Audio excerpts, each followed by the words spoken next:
And welcome to our new video series on converting a shed into a gym.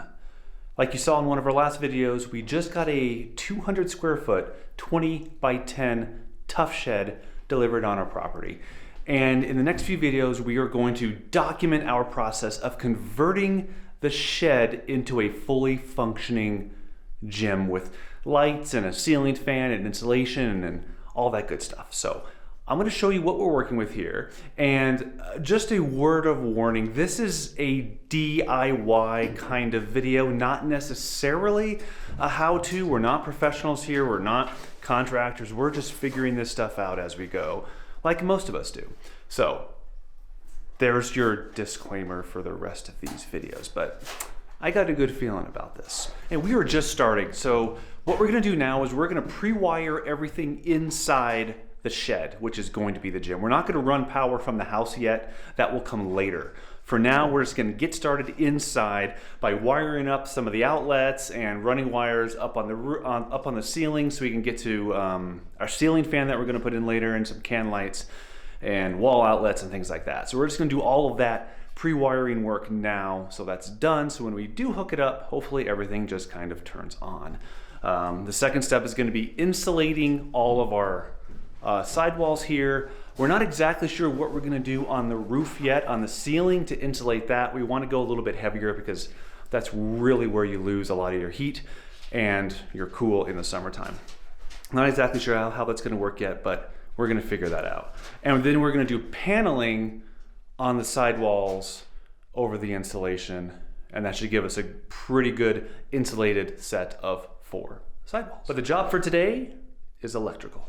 And this is what we think we're going to do. We're going to run the electrical in from this vent here. One of the reasons why we got the vent is because this hole was pre-drilled, so we won't void the TuffShed warranty by putting a hole into our shed.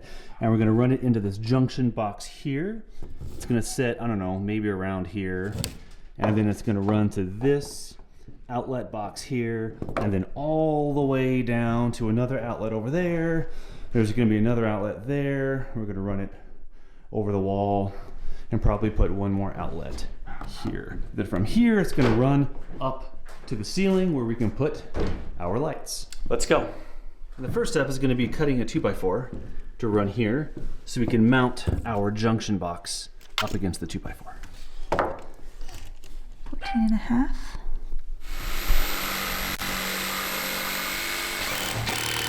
That's pretty good. We'll just have to push it down while you screw in. Okay, that's good. Like that. So we'll just kind of do that for now.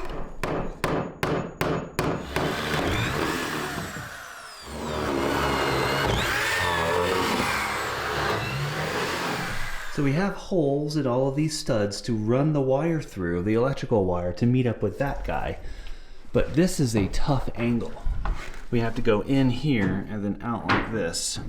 So hopefully a pair of needle nose pliers will allow us to grab the wire that we're feeding it from this way.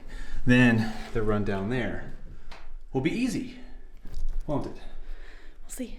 We'll see. Oh, it's right there. You can see it. It's right there. See, now I had to pull in the big guns. So she did it, but I didn't. So good. Okay. It's a sharp angle, but we'll be able to work with this.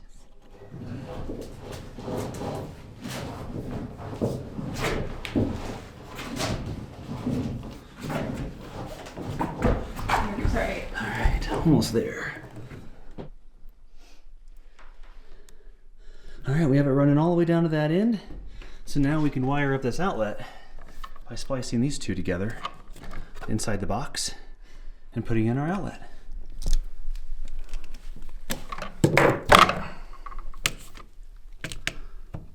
I hope that's enough. That should be. That looks like enough.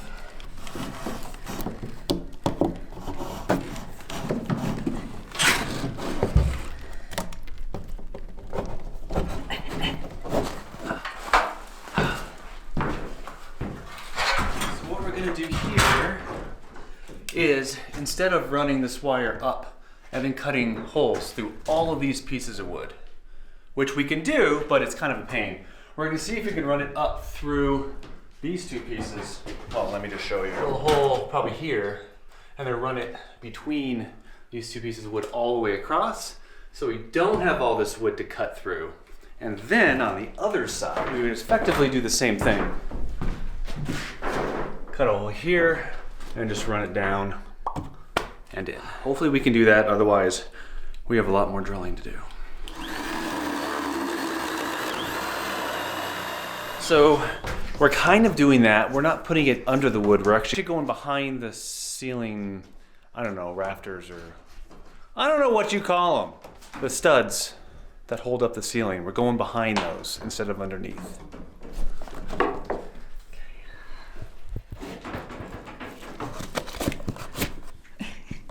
You have sawdust all over your camera lens now. Like that, put that in there and then tuck some out. There we go. It's looking good right there. Plenty? Yep, plenty. Thank you. So we're going to install one of these outlets here as well. And this is how I do it. First we're going to strip the wire coming through, and I just use regular wire cutters, although you have to be a little bit careful with wire cutters that you don't go all the way through the wire and cut the wire. So I just apply a little bit of pressure on all sides. There you go. And come in close. Now as you can see, just the outside sheathing is cut, so now I can just pull it off. Sometimes you could do it with your hands, or you can use a pair of pliers. There you go.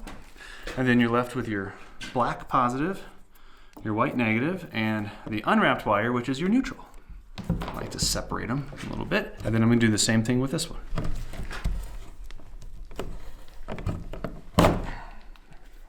So now that we have both positives, both negatives, and both neutrals, we could put in our outlet. And all of our outlets have little USB ports as well, because I like to charge things with USB, and everything is USB these days, so it works. Next step is a little bit tedious. We have to strip the positive and negative here with little wire strippers, with a wire stripper tool like this. There you go. I just like to go back and forth like this so it gets a nice even cut, as you can see. And I will pull that coating off in just a second. I like to get them all cut first. Now all of our wires are exposed. Alright, so what I'm going to do now is attach the positive into the top here. The hot. So the black from this wire coming in, and then the black from this wire going up. Through the same terminal, and take a Phillips head screwdriver. Tighten that down so it's nice and tight. And you want this tight because when you fit this back into your outlet receptacle here, it's going to want to come loose because you're kind of shoving it in there. So you really want these tight, otherwise the wires are going to come loose and you're going to have to redo it. So now I'm going to do the same thing with the white, which is the neutral. They're the same wires going in the same direction, right? Yeah. Okay, I can't see from here. Mm-hmm. Looks right. There we go. Now I'm going to do the same thing. Tighten this up. Now we have both positives, both negatives. The only thing left to do is this neutral, which are these bare wires that you just wrap around this green screw. However, my hands are way too big. So this is where we switch, and Courtney does that work because I don't have the patience for it.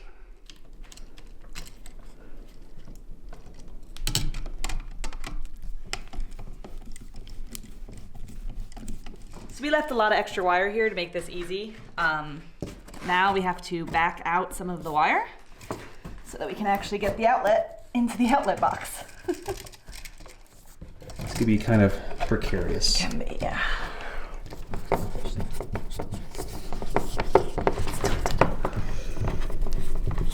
And this is why you wanted those wires tight, because you're kind of pushing this back into the outlet box. Those wires will come loose if they're not tight. Yeah. There we go. All right. We did an exact same process for every outlet that we've wired so far. And that was the last outlet. That was the last outlet. So we have 3 outlets in here. Probably overkill, but since we're doing the work, you might as well have enough. So we put an extra one here. Hi, bud. Yeah. Hi, baby girl. Who doesn't want a Welsh Terrier in their video? Someone's CB. Yeah. So I'm going to try to keep each one of these videos to 10 minutes. And we're at about 10 minutes now. So I'm going to cut this video here. I hope it was somewhat interesting. I hope you learned something. Our next order of business is to wire in these 2 on the same circuit, which means we're going to have to do a pigtail, and we'll show you how all that works in our next video. But we also have to figure out where those lines are going up on the ceiling for the lights, and that's going to depend on the insulation we choose. So there's still some unknowns there. The door just closed. And it's windy.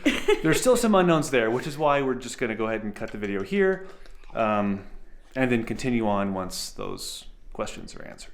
So it's all a learning experience. that's for sure. Isn't that right, bud? Yeah. Mama gets kisses. Thank you. She's not always like that. Usually she's a maniac.